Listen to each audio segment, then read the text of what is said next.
अगली बार जब आप सड़क या सिग्नल पर किसी भिखारी को भीख मांगते हुए देखें तो जरा ध्यान दीजिए, क्योंकि 24 करोड़ की पॉपुलेशन में 38 मिलियन से ज्यादा लोग भीख मांगने में मुलव्वस हैं, जिनमें से 1.2 मिलियन से ज्यादा बच्चे शामिल हैं।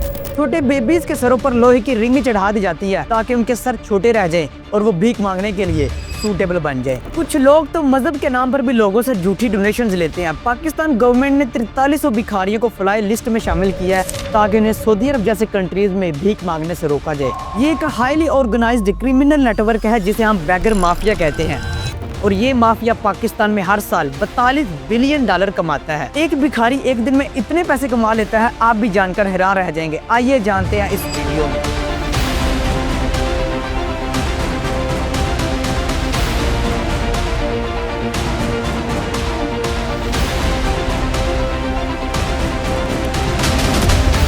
In other news, Saudi Arabia is deporting nearly 5,000 beggars from its country, and all of them are from one country, Pakistan.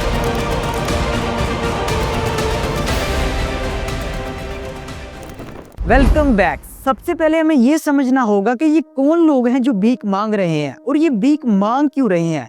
इसकी दो बड़ी वजह हैं, मजबूरी और चॉइस।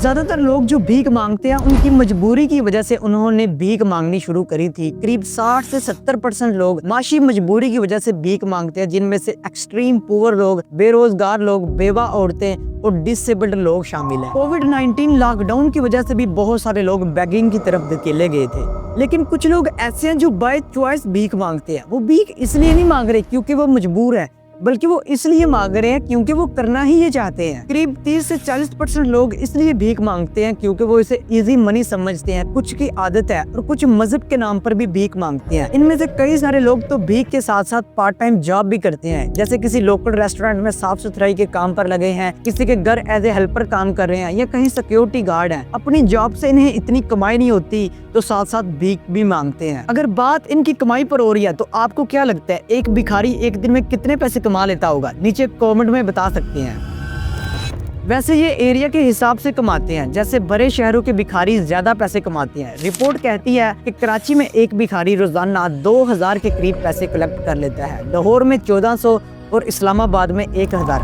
अगर नेशनल वाइज बात करें तो रोजाना एक भिखारी पाकिस्तान में 850 के करीब पैसे कलेक्ट कर लेता है। अगर आप ये मान लो कि ये हर रोज भीख मांगते हैं तो कराची का एक भिखारी एक महीने में 17 स्केल के टीचर जितना कमा लेता है। और अगर नेशनल वाइज बात करें तो एक भिखारी एक महीने में 30,000 कमा लेता है। ये कमाई उतनी ही है जितनी पाकिस्तान में एक अनस्किल्ड मजदूर की होती है, 32,000। आप खुद सोच कर देखिए, अगर इतनी कमाई बगैर मेहनत की मिल जाएगी तो मिलियंस में माफियाज और भिखारी बनेंगे ना। इनमें से कई भिखारी तो किसी न किसी माफिया का शिकार होते हैं, और जो ये कमाते हैं वो खुद भी नहीं रख पाते। दिन खत्म होने के बाद इन्हें अपना सारा पैसा अपने लीडर्स को देना होता है। लाहौर और कराची में ये लीडर्स रोजाना एक भिखारी से 500 से 1000 तक वसूल करते हैं। इस पूरे माफिया ऑपरेशन को समझने से पहले हमें ये समझना होगा कि इन लोगों को मजबूर कैसे किया जाता है भीख मांगने के लिए।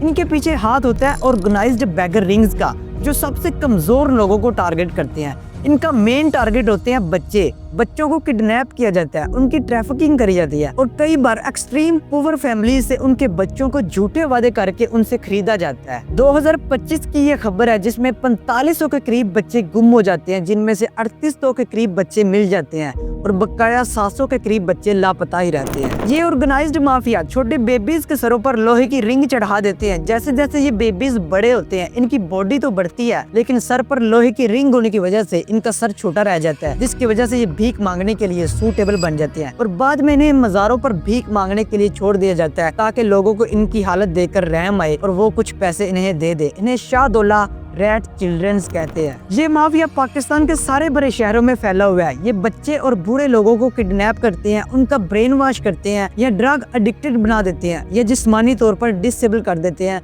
ताकि उन्हें भीख मांगने पर मजबूर किया जाए। 2022 की खबर है जिसमें एक खतून ने बताया कि जब वो अपनी गाड़ी पर एक पेट्रोल पंप पर गई तो एक बच्चा कुछ टॉयज बेचने के लिए उसके पास आया, लेकिन इस खतून ने मना कर दिया। ये देखकर एक 50 की एज का आदमी उस बच्चे के पास आया और उसे गुस्सा होने लगा और उसे याद दिलाने लगा कि जिस गाड़ी में बच्चे होंगे उनके पास टॉयज लेके जाना है। ये एक क्लियर साइन था कि वो आदमी किसी न किसी माफिया का हिस्सा है जो बच्चों को ऐसे ट्रेन कर रहा है। कुछ लोग तो मजहब के नाम पर भी लोगों से डोनेशंस लेते हैं और बाद में सारा पैसा खुद खा जाते हैं। सर पर टोपी पहनकर लोगों से चंदा वसूल करते हैं, ये कह कर के अरे फलां मस्जिद की तमीर चल रही है, और साथ वो आपके इमोशंस को भी ट्रिगर करते हैं। अरे दुनिया का माल तो दुनिया में रह जाना है, जिससे लोग मजबूर हो जाते हैं इनको चंदा देने के लिए। मस्जिदों में पढ़ने वाले स्टूडेंट्स को डोनेशन बॉक्स पकड़ा कर सड़कों पर बिठा दिया जाता है और साथ उनका ब्रेन वॉश किया जाता है कि ये इस्लाम के लिए ऐसा कर रहे हैं। यही वजह है कि ये ऑर्गेनाइज्ड बेगर माफिया हर साल 42 बिलियन डॉलर कमाता है और हर दिन 32 बिलियन रुपीस, जिसकी वजह से पाकिस्तान में महंगाई की शरह भी बढ़ती है। ये भिखारी तो इंटरनेशनली भी हमारा नाम रोशन कर रहे हैं। सऊदी अरब में बहुत सारे पाकिस्तानियों को भीख मांगते हुए देखा गया है, यहाँ तक कि मैंने कुछ वीडियोस में देखा कि कुछ लोग हरम के अंदर तवाफ के दौरान भी भीख मांग रहे हैं। Gone to a critical issue impacting both Pakistan and its expatriates in the Middle East.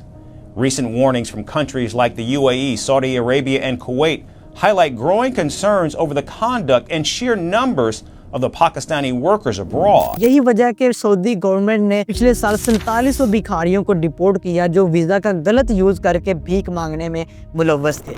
इस सब के बाद सवाल ये उठता है कि हमारी गवर्नमेंट इस बैगिंग को लेकर के क्या कर रही है। पाकिस्तान गवर्नमेंट ने 4300 भिखारियों को फ्लाई लिस्ट में शामिल किया है ताकि इन्हें सऊदी अरब जैसे कंट्रीज में भीख मांगने से रोका जाए। फरवरी 2025 को पंजाब असेंबली ने पंजाब बैगिंग बिल पास किया जिसमें भीख मांगने को जुर्म करार दिया गया। बिल के अकॉर्डिंग अगर कोई रिंग लीडर किसी एक पर्सन से भीख मंगवाता है तो उसे 3 साल की जेल और 3 लाख तक का फाइन किया जाएगा, और अगर कोई बच्चों से भीख मंगवाता है तो उसे 5 से 7 साल की जेल और 7 लाख तक का फाइन किया जाएगा। लेकिन क्या गवर्नमेंट बिल ही पास करेगी या इस पर कोई एक्शन भी लेगी? इस्लाम के नाम पर भीख मांगने वालों को जरा से भी शर्म नहीं आती कि वो जिस मजहब का नाम यूज करके भीख मांग रहे हैं वो मजहब इस बारे में क्या कहता है। हमारे प्यारे नबी ने फरमाया कि जो शख्स बगैर जरूरत के भीख मांगता है क़यामत के दिन उसका चेहरा बगैर गोश्त के होगा। इस्लाम में इंडिपेंडेंट और मेहनत को अप्रिशिएट किया गया है, जबकि भीख मांगने के अमल को नापसंदीदा अमल करार दिया गया है। डोनेशन के हवाले से सबकी अपनी अपनी राय हो सकती है। जैसे कोई कहता है कि किसी तंजीम को डोनेशन कर देनी चाहिए तो कोई कहता है किसी और को,